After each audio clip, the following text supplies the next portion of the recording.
Welcome to news alerts. Prakasam barrage వద్ద పడవలు వదిలింది వైఎస్ఆర్సీపీకి చెందిన వారేనని ముఖ్యమంత్రి చంద్రబాబు ఆరోపించారు. పడవలు వదిలిపెట్టి తెలియనట్టు వ్యవహరిస్తున్నారన్నారు. అక్కడికి వచ్చినవి అక్రమ ఇసుక వ్యాపారం చేసిన పడవలేనని చెప్పారు. ఏలూరులో కొల్లేరు, తమ్మిలేరు వరద బాధితులు రైతులతో ముఖాముఖి నిర్వహించిన సీఎం అనంతరం మాట్లాడారు. విజయవాడలో సాధారణ పరిస్థితులు రావడానికి 10 రోజులు పట్టిందన్నారు. బుడమేరు గన్లు పూడ్చడానికి ఒక యుద్దమే చేశామని పేర్కొన్నారు. ఆర్మీ వాళ్లే తమ వల్ల కాదని చేతులెత్తేశారని, మంత్రులు దగ్గరుండి గన్లు పూడ్చించారని చెప్పారు. మళ్లీ పెద్ద పెద్ద బోల్డర్లు తీసుకొచ్చి ఓసారి ప్రవాహానికి అడ్డుగా కట్టాలంటే మట్టేస్తే కొట్టుకొని పోతుంది, ఇసుకేస్తే కొట్టుకొని పోతుంది. అలాంటప్పుడు దగ్గర 100 టన్నులు ఒక రాళ్లు తీసుకొచ్చి పెద్ద పెద్ద బోల్డర్స్ తీసుకొచ్చి అక్కడ వేస్తే దానిపైన మళ్ళా మట్టేసి కన్సాలిడేట్ చేసి ఒక విధంగా చెప్పాలంటే ఒక యుద్ధమే చేశాం. అక్కడ కడాన ఆర్మీ వాళ్ళు చెప్పారు, మా వల్ల కూడా కావలేదు, మేము చాలా టెక్నాలజీ చూసాం కానీ ఇలాంటి టెక్నాలజీ మా దగ్గర లేదని వాళ్ళ చేతులెత్తేస్తే కాదని మన వాళ్ళు నిరూపించారు. దానికి మనస్ఫూర్తిగా ఇరిగేషన్ డిపార్ట్మెంట్ని, రామానాయుడు కూడా అభినందిస్తున్నా. ఇంకో పక్కన మీరు చూశారు, ఒక్కొక్క బోటు 50 టన్నుల వెయిట్ ఉండే బోట్ని, అది కూడా ఏదైతే ఎవరైనా బోట్ ఉంటే ఆ బోట్ని జాగ్రత్తగా పెట్టుకుంటాం. అలాంటిది 3 బోట్లు ఒకటిగా కట్టి 11,40,000 క్యూసిక్స్ ఆఫ్ వాటర్ నదిలో వస్తూ ఉంటే అప్పుడు ఈ వదిలిపెట్టారు. ఇప్పుడు మాట్లాడుతున్నారు ఎట్టొచ్చాయో తెలియదని. ఈ 4 వచ్చి కౌంటర్ వెయిట్ అని కాలముకు మధ్య సపోర్టింగ్ కడతాం. అది కూడా 15 టన్నుల వెయిట్ ఉండే కౌంటర్ వెయిట్ నుంచి గుద్దాయి. ఆ హైట్కి వచ్చి గుద్దితే ఆ కౌంటర్ వెయిట్ 2గా విరిగిపోయే పరిస్థితికి వచ్చాయి 3 కాలమ్స్లో. అదే కానీ కాలమ్ని కానీ గుద్దుంటే ఈరోజు ప్రకాశం బ్యారేజీ మనం చూసేవాళ్ళం కాదు. అది కొట్టుకొని పోతే లంక గ్రామాలు ఏమవుతాయి, ఈ ప్రాంతం అంతా ఏమవుతుంది? కనీసం అలాంటి బాధ్యత లేకుండా చేసి ఆ రోజు ఇదే చేశారు. బాబాయిని చంపేసి గుండెపోటుగా చిత్రీకరించిన వాళ్ళు ఇప్పుడు బోట్లు వదిలిపెట్టి మాకు తెలియదనే పరిస్థితికి వచ్చారు. కనీసం ఓనర్స్ అనేవాళ్ళు ఆ బోట్లు క్లెయిమ్ చేయలేదు, వచ్చి కొట్టాయి. 3 రోజులు మనం మన పనుల్లో ఉన్నాం. చూస్తే దానికి వైఎస్ఆర్ కాంగ్రెస్ పార్టీ కలర్స్ ఉన్నాయి. అయితే ఒక్కడు కూడా మాట్లాడకపోతే ఆ నెంబర్లు తీసుకొని వెరిఫై చేస్తే వీళ్ళంతా కూడా వైఎస్ఆర్ కాంగ్రెస్ పార్టీ ఫాలోయర్స్.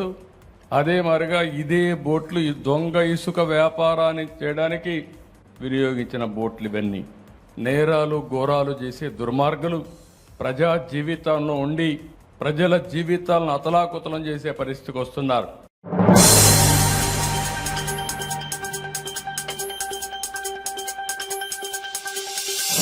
ప్రధానమంత్రి నరేంద్ర మోదీ ఢిల్లీలోని భారత ప్రధాన న్యాయమూర్తి డివై చంద్రచూడ్ నివాసంలో జరిగిన గణపతి పూజలో పాల్గొన్నారు. తమ నివాసానికి విచ్చేసిన ప్రధానికి సీజేఐ జస్టిస్ చంద్రచూడ్, ఆయన అర్ధాంగి కల్పనాదాస్ సాదర స్వాగతం పలికారు. ఆ తర్వాత మోదీ, సీజేఐ కలిసి విఘ్నేశ్వరుడికి పూజ చేశారు.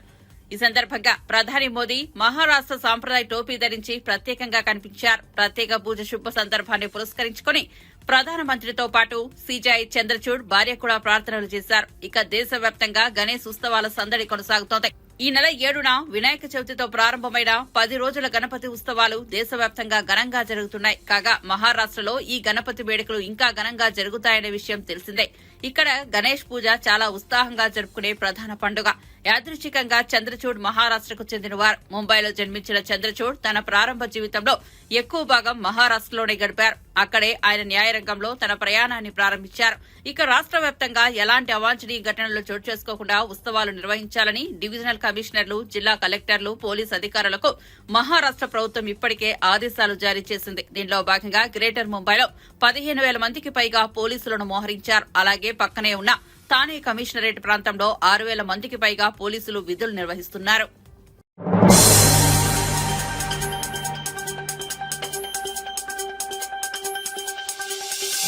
2025 మార్చి నాటికి యాదాద్రి థర్మల్ పవర్ ప్లాంట్లో 4,000 మెగావాట్ల విద్యుత్ ఉత్పత్తి లక్ష్యంగా పనిచేయాలని తెలంగాణ ఉప ముఖ్యమంత్రి మల్లుబట్టి విక్రమార్క అధికారులకు సూచించారు.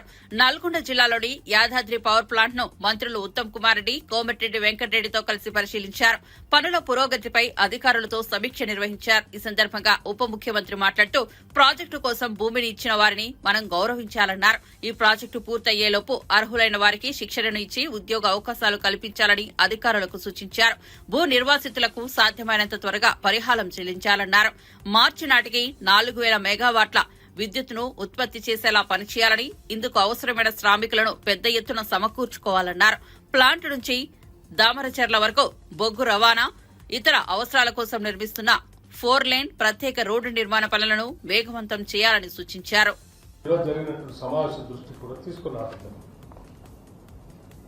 వీరి ఆలోచనలన్నింటినీ పరిగణలో తీసుకొని ఆనాడు ఏ రకంగా అయితే మాట ఇచ్చారో ఆ మాటని తప్పనిసరిగా ఒక ఉన్నతమైనటువంటి ఆశయంతో భూములు ఇచ్చినటువంటి వాళ్ళంతా కూడా నా దృష్టిలో ఒక జాతీయ ప్రాజెక్టు, ప్రజలకు ఉపయోగపడే ఒక ప్రాజెక్టు భూములు ఇచ్చినటువంటి వాళ్ళంతా కూడా త్యాగదనులే.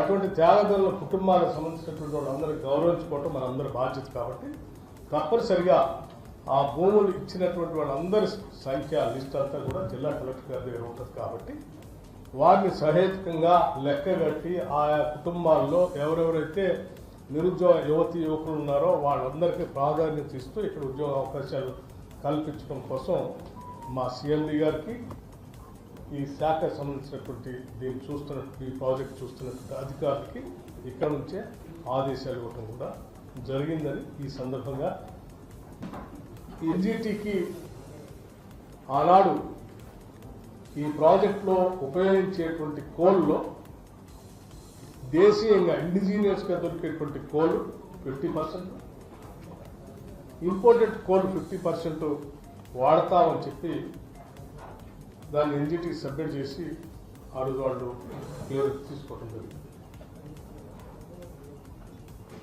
కాలక్రమేణా ఆ నిర్ణయాన్ని మార్చుకొని పూర్తిగా దేశీయ బొగ్గునే వాడుతున్నామని ముందుకు పోవటం వల్ల ఇచ్చినటువంటి క్లియరెన్స్ కొద్దిమంది పర్యావరణవేత్తలు ఎన్జిటి వెళ్ళటం వల్ల దాన్ని సస్పెండ్ పెట్టుకుంది. అలా సస్పెండ్ పెట్టిన దాన్ని తిరిగి మళ్ళీ వెంటనే వాళ్ళు దానికి సంబంధించిన సమాచారం ఇచ్చి ఉంటే ఇంత ఆలస్యం అయి ఉండేది కాదు. మా ప్రభుత్వం రాగానే దీనికి సంబంధించిన రివ్యూ మొదలుపెట్టి వెంటనే దీనికి సంబంధించిన ఎందుకు ఆగింది అనేటువంటి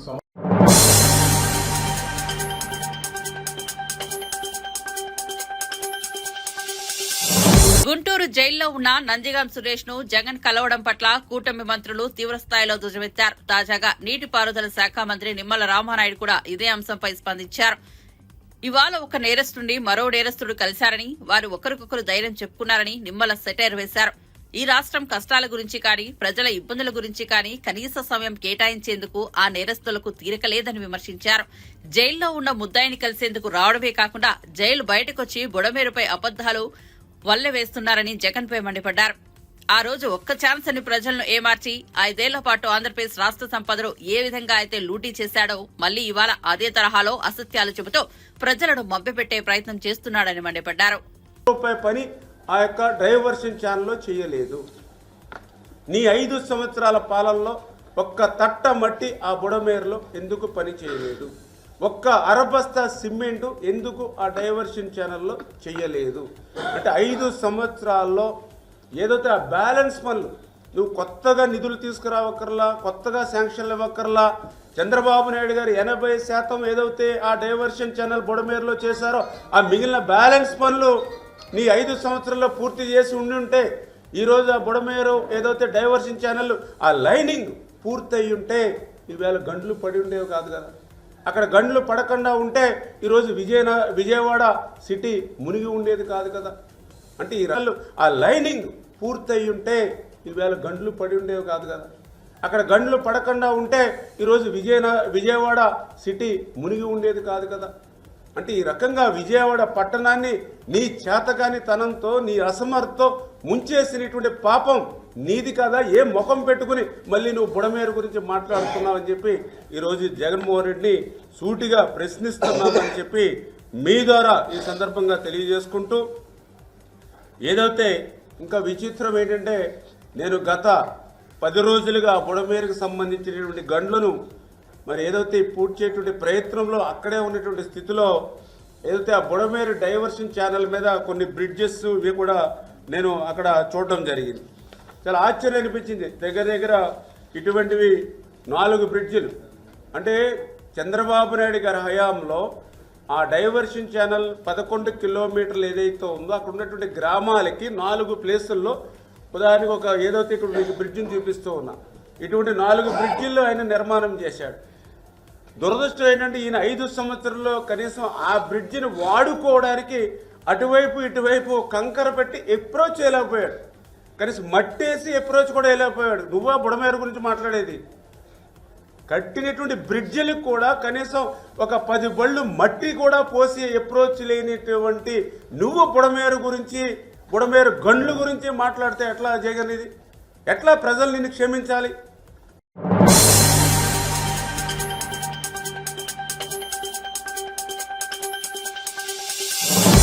తెలంగాణ సీఎం రేవంత్ రెడ్డి తోపు అని అనుకున్నారని, కానీ కేసీఆర్ ను జైల్లో పెట్టడం ఆయనకు సాధ్యం కావడం లేదని కేంద్ర సహాయ మంత్రి బీజేపీ బండి సంజయ్ ఆసక్తికర వ్యాఖ్యలు చేశారు.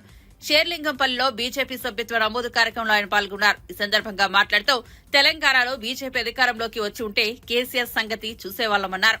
అంకుశం సినిమాలో లాగా కేసీఆర్ కుటుంబానికి చుక్కలు చూపించేవారన్నారు. కానీ రేవంత్ రెడ్డికి చేత కావడం లేదన్నారు. ఢిల్లీకి వెళ్లి ఎవరిని పట్టుకోవాలో వారిని పట్టుకుంటే కథ క్లోజ్ అవుతుందన్నారు.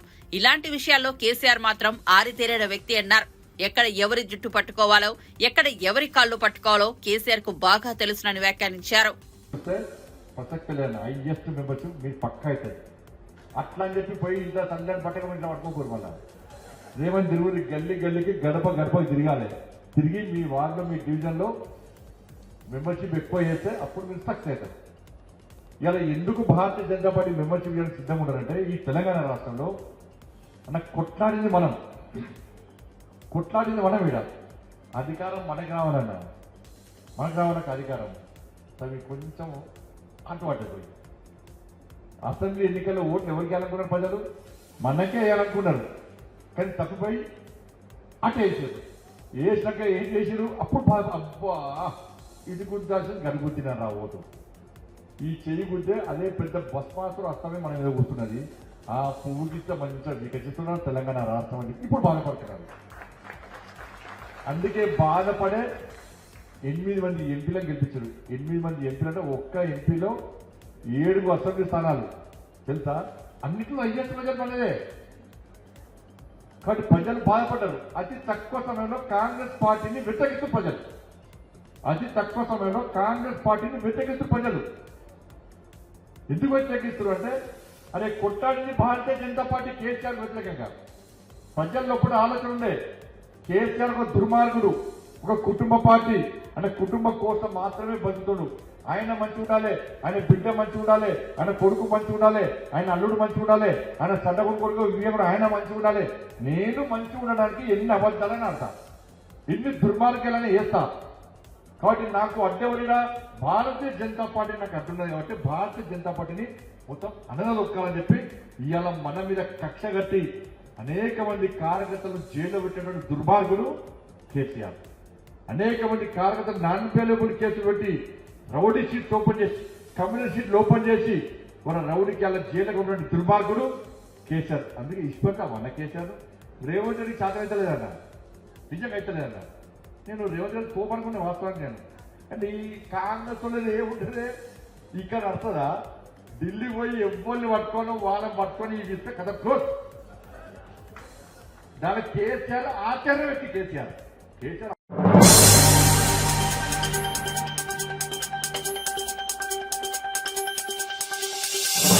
రాహుల్ గాంధీ ఇంకా ఎన్నికల హ్యాంగ్ ఓవర్ నుంచి బయటపడలేదని బీజేపీ ఎంపీ లక్ష్మణ్ అన్నారు.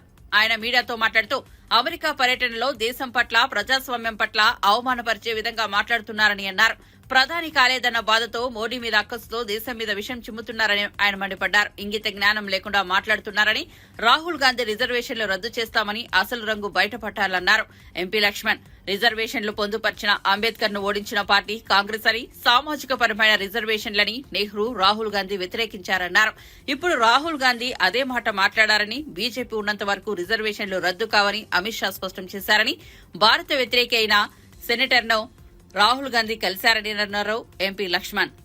స్వేచ్ఛగా స్వతంత్రంగా వారికి నచ్చిన పార్టీకి నాయకునికి ఓటేసి వారు తమ యొక్క ప్రజాస్వామ్య హక్కును వినియోగం చేసుకుంటే కాంగ్రెస్ ఓడిపోయినంత మాత్రాన ఇవాళ ప్రజాస్వామ్యమే లేదని, ఈ రకంగా దేశ ప్రతిష్టకు భంగం వాటిల్లే విధంగా కనీసం ఇవాళ ఇంగిత జ్ఞానం లేకుండా ప్రతిపక్ష నాయకుని హోదాలో నీది మొదటి పర్యటన, ఈ రకంగా మీరు మాట్లాడడం చూస్తూ ఉంటే మన ఎన్నికల్లో ఏ ఫేక్ వీడియోలు, ఫేక్ ప్రచారం చేసి అక్కడక్కడ కొద్దిగా లబ్ధి పొందితే పొంది ఉండొచ్చు కాంగ్రెస్ పార్టీ. బీజేపీ రిజర్వేషన్ రద్దు చేస్తానని, రాజ్యాంగాన్ని మార్చేస్తారని చెప్పి ఏ విష ప్రచారం అయితే మీరు చేశారో, ఇవాళ రాహుల్ గాంధీ వ్యాఖ్యలు అమెరికాలో చూస్తూ ఉంటే ఇవాళ చాలా స్పష్టమవుతుంది.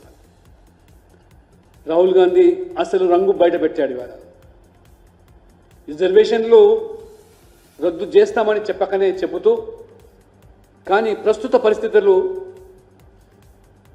దానికి అనుకూలంగా లేవు. ఆ రోజులు వచ్చిన తర్వాత ఖచ్చితంగా రిజర్వేషన్లు రద్దు చేస్తామని మేము ఆలోచన చేస్తున్నామని చెప్తుంటే ఇది కాంగ్రెస్ యొక్క నైజం. రాహుల్ గాంధీ తన మనసులోని మాట బయటపెట్టి ఇవాళ రిజర్వేషన్లు రద్దుకు ఏ రకంగా తెరలేపుతున్నారో ఇవాళ కొత్త కాదు కాంగ్రెస్ పార్టీ. ఆనాడు మొదటి ప్రధానమంత్రి నెహ్రూ గారు ప్రధానమంత్రి హోదాలోనే ఆ రోజు కులాల పేరు మీద రిజర్వేషన్లు వారు విభేదించారు. అందుకనే వారు అంబేద్కర్ గారి మీద వారికి ఉన్నటువంటి అక్కసు, రాజ్యాంగం ద్వారా రిజర్వేషన్లు పొందుపరిచినటువంటి అంబేద్కర్ గారిని ఓడించిన చరిత్ర ఇదే కాంగ్రెస్ పార్టీది. ఆ రకంగా నెహ్రూ నుంచి మొదలుకుంటే ఇందిరాగాంధీ, రాజీవ్ గాంధీ వరకు కూడా మండల్ కమిషను విభేదించి పార్లమెంట్లో వ్యతిరేకం చేసింది.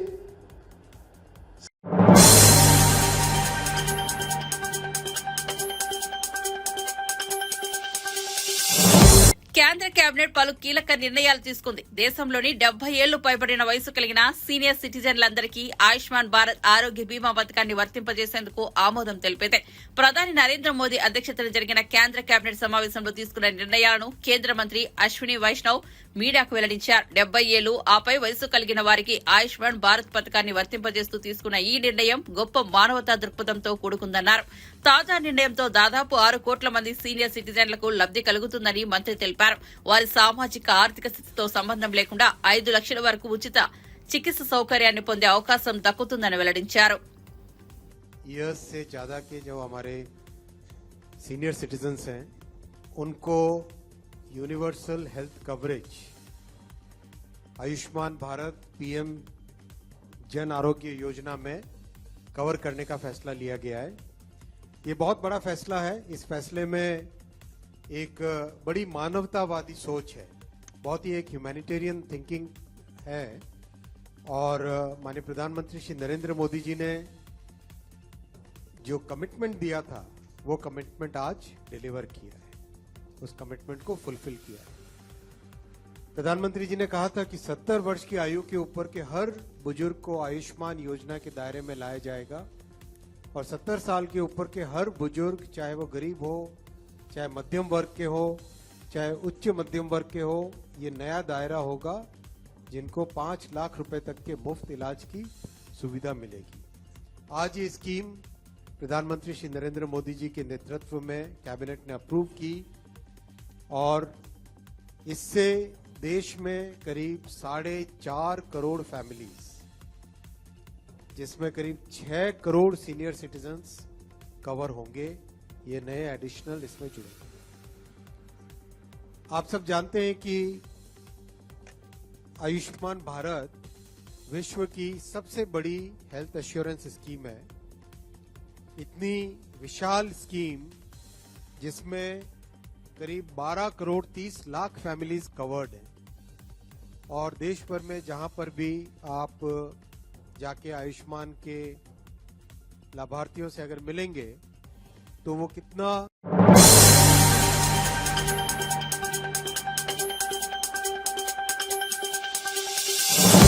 బీఆర్ఎస్ ఎమ్మెల్యే కౌశిక్ రెడ్డికి కాంగ్రెస్ సీనియర్ నేత వి హనుమంతరావు స్ట్రాంగ్ కౌంటర్ ఇచ్చారు. ఒక్కసారి వెనక్కి తిరిగి చూసుకోవాలని, అప్పట్లో మీరేం చేశారో గుర్తుకు తెచ్చుకోవాలని ఆగ్రహం వ్యక్తం చేశారు.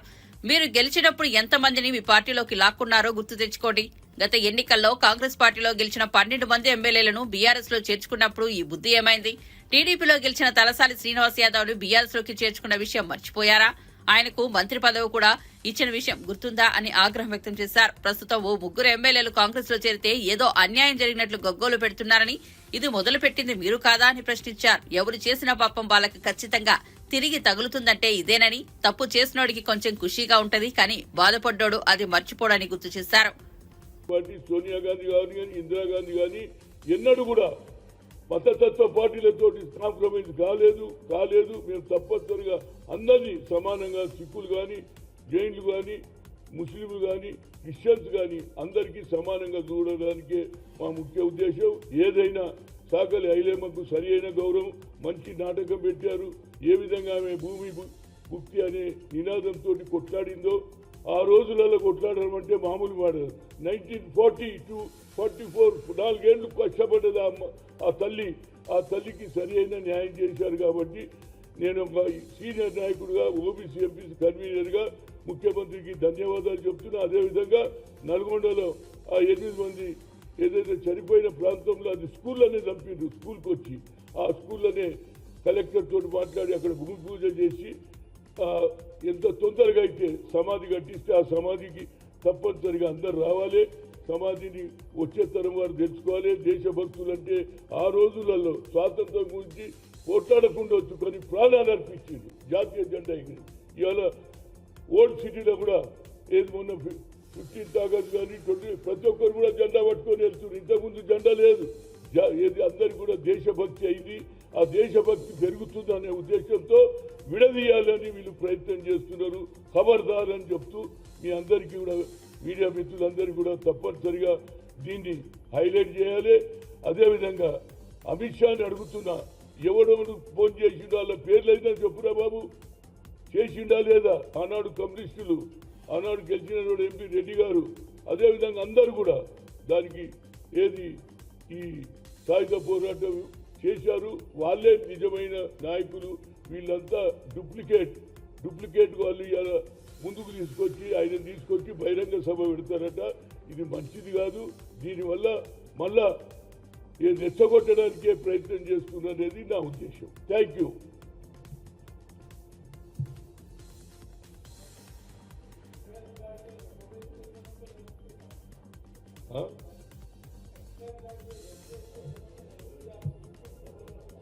क्या बोल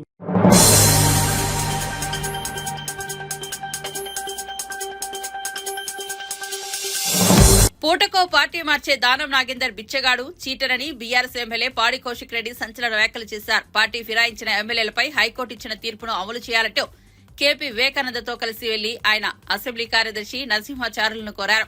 అనంతరం మాట్లాడుతూ పార్టీ మారిన 10 మంది ఎమ్మెల్యేలు ఉప ఎన్నికలు వస్తాయని భయపడుతున్నారన్నారు.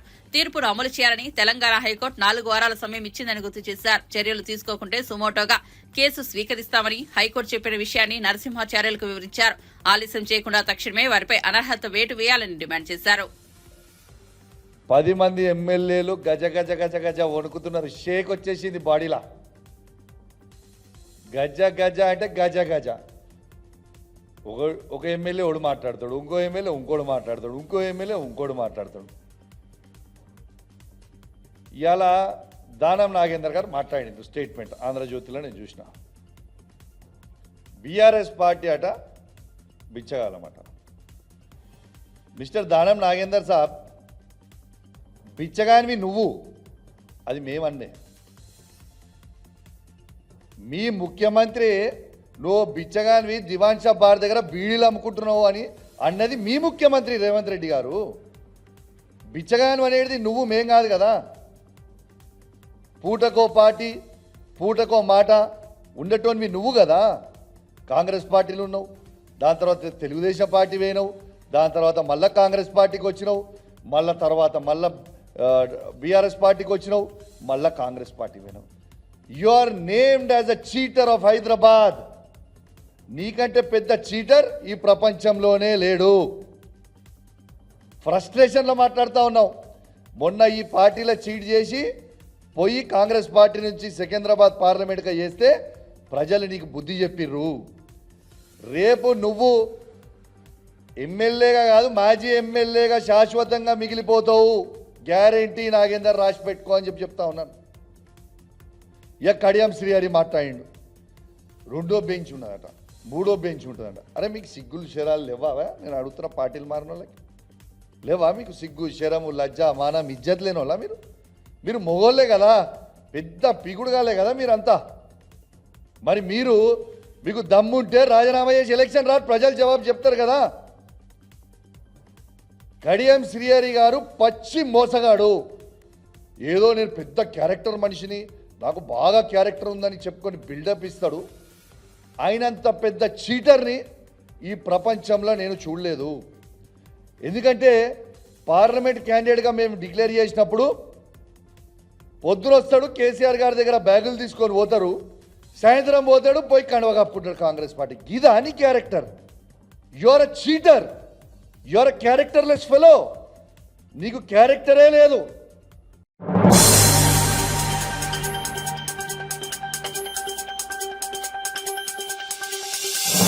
తెలంగాణ వ్యాప్తంగా వినాయక నవరాత్రి వేడుకల సందడి కొనసాగుతోంది. వివిధ రూపాల్లో కొలువైన గణపతికి భక్తి శ్రద్దలతో పూజలు చేస్తున్నారు. కామారెడ్డి జిల్లా కేంద్రంలోని 80 కిలోల గవ్వలతో వినాయకుడిని తయారు చేశారు. మండపంలో గణపతి చుట్టూ 3 వైపులా మరో 1101 మట్టి వినాయకులను ఏర్పాటు చేశారు. రంగురంగుల విద్యుత్ కాంతుల మధ్య వినాయక విగ్రహం భక్తులను విశేషంగా ఆకట్టుకుంటోంది.